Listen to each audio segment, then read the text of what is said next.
زندگی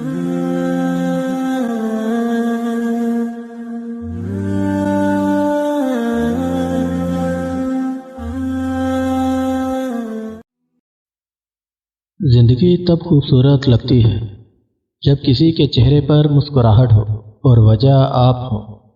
جب کوئی دل دکھائے تو چپ رہنا بہتر ہوتا ہے، کیونکہ جنہیں ہم جواب نہیں دیتے انہیں وقت جواب دیتا ہے۔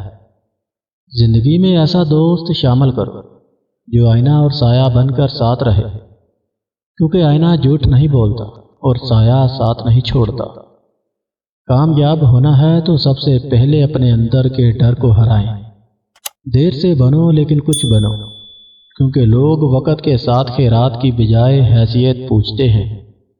انسان کے جسم کا سب سے خوبصورت حصہ دل ہے، اور اگر یہی صاف نہ ہو تو چمکتا چہرہ کسی کام کا نہیں۔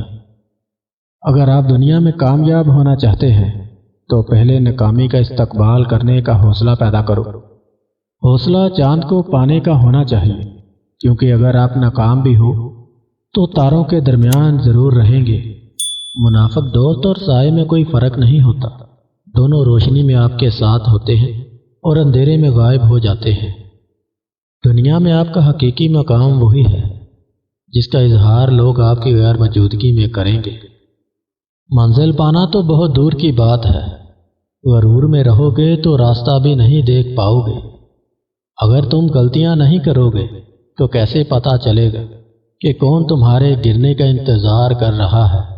دولت گھڑی خرید سکتی ہے مگر وقت نہیں، دولت قلم خرید سکتی ہے مگر تحریر نہیں۔ اگر تم غلط کو غلط نہیں کہہ سکتے تو تم غلامی کے اعلیٰ ترین درجے پر ہو، اور اگر تم غلط کو غلط نہیں سمجھتے تو تم جہالت کے اعلیٰ ترین درجے پر ہو۔ جس طرح شبنم کے قطرے مرجھائے ہوئے پھولوں کو تازگی بخشتے ہیں، اسی طرح اچھے الفاظ مایوس دلوں کو روشنی بخشتے ہیں۔ تم دوسروں کے راستے میں رکاوٹ دور کرتے جاؤ، تمہاری اپنی منزل کا راستہ آسان ہوتا چلا جائے گا۔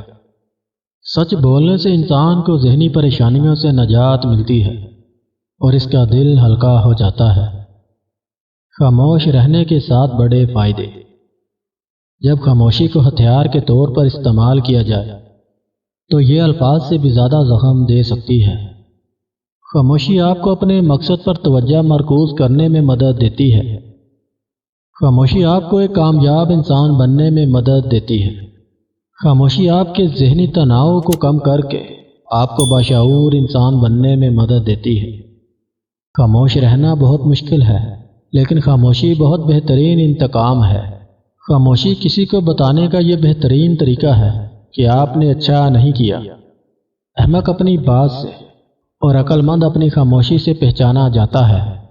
یہ اپنے اپنے ظرف کی بات ہے کہ کچھ لوگ عزت ملنے پر مزید جھک جاتے ہیں اور کچھ دوسروں کو جھکانے میں لگ جاتے ہیں۔